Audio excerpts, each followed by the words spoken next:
Bismillahirrahmanirrahim. Assalamu alaikum viewers. Welcome to another edition of Defense and Diplomacy. I'm your host, Sultan M. Hali. The midterm US elections are over, and as expected, the Republicans have swept the polls as far as the House of Representatives are concerned because they have regained control of it. The Democrats are still maintaining a lead at the Senate, but the lead has become more slender. They have also lost about 7 gubernatorial positions. A battered Obama is headed towards his tour of Asia, starting with India. What are the implications of these very important developments? We are indebted to have in our studio today Ambassador Aslam Rizvi, a renowned diplomat and analyst. Welcome, sir. Thank you. We have with us Air Marshal Masood Akhtar, who is a renowned strategist and a very well-known analyst. Welcome, sir. Let's start the debate, sir. How do you view this loss of the Democrats to the Republicans? How do you think it is going to affect Pakistan, especially the war against terror and the events in the regions? First, I think we must acknowledge the fact that this defeat has to do a lot of the economic policies, unemployment, and the budget deficit that America is facing. With that in view, we have to see that how this is going to affect this region, Afghanistan, relations with Pakistan, and of course with India as well. We see that when Obama came into office, he tried to moderate some of the policies of his predecessor. We can now will be able to see now that this will perhaps come into debate more. The Republicans will be more demanding to adhere to the old stance that they are holding. An example of this will be the $2 billion extra that has been pledged to Pakistan. Would be now finding it more difficult. Hopefully it will go through the US Congress. Their policy also with regard to China, Obama had adopted, came under criticism. The Bush, of course, as far as India was concerned, had a very pro-Indian approach, whereas President Obama is trying to have a more balanced position.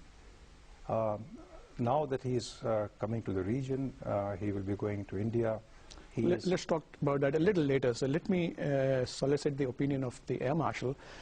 The war against terror was commenced by the Republicans, by George W. Bush to be more precise, and they have been gung-ho about it. They were critical of President Obama's giving a date for the exit, and they are going to insist that the army finish its job in Afghanistan before it's withdrawn.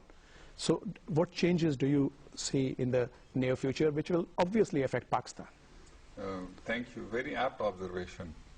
When Obama came and he tried to reverse the policies of George W. Bush, and he tended to bring in some bit of idealism and morality into this war. But when he looked at the ground realities, and although he had majority in both the houses, so he had full control, but the military was still wanting a counter-insurgency mission. Joe Biden, if you recall, the vice president, he said, no, give them a counter-terrorism mission. Less boots on the ground, more predators, more drone attacks, more money to and support to the government in Pakistan and in Afghanistan. And if you recall, Nancy Pelosi, when this policy went through, and then of course it got revised when McChrystal asked for 40,000 more troops. Nancy Pelosi, they gave all the money, but she said, Mr. President, this is not a blank check. And it were the Democrats who forced or coerced Obama into giving a date for withdrawal. Newt Gingrich and the Republicans, they said, no, stay put till the mission is over, and which is very difficult to do. So what is, I think what is likely to happen is There will be more pressure on Obama to continue with the counterinsurgency mission. They are likely to stay a little more. There will be more drone attacks. The Republicans are tending to be, what are their beliefs? They are realists in terms of foreign policy. More use of balance of power and military. They are relatively more pro-ideology, more pro-religion. Relatively, they are less pro-human rights and democracy. So let's translate it to implications for Pakistan. So Pakistan, they will say whether democracy, I won't say that democracy be damned, human rights be damned, but they will say, we are going to give you the money, we are going to hyphenate you into AfPak more, we are going to de-hyphenate you with India, they will tend to de-hyphenate Kashmir. So when Obama comes to India as a weakened president, the way you said in the introduction. But before that, sir, I mean, our viewers would like to know, would it mean more drone attacks? Would it mean more violation of our airspace? That's what I'm Would it mean more pressure to go in North Waziristan? Absolutely. So there will be ever greater pressure to go into North Waziristan, and even today there is a piece in the Daily Times which says that the pro-Pakistan groups, which may have to come under attack because of the American pressure, which is going to be added now because of the loss of majority in the House, and of course a very slim majority in the Senate. So there is going to be ever-growing pressure on Obama and on the military now, and military wants that to happen. They want more money, they want more stay, they want more teeth, that they can actually go into greater areas. Clear, hold, build, transfer, even in Afghanistan is going to get more emphasis, but the net result is going to be whenever there are going to be attacks from across the border from Pakistan, more attacks will come, drone attacks will come, and much greater pressure on Pakistan army to do something in North Waziristan. Right, sir. So let's move now to this battered Obama. I'm using the word battered because his party has taken a battering, and obviously his strength in the House is weakened. But he is heading towards his Asian tour, and a very important port of call is India. And India has a full agenda. It wants to exploit this particular visit. Its wish list is tremendous. It wants USA to endorse it for a permanent seat in the United Nations Security Council. It wants more weapons. It wants the F-35, the fifth generation fighter aircraft. It wants C-117 transport aircraft. It wants nuclear technology.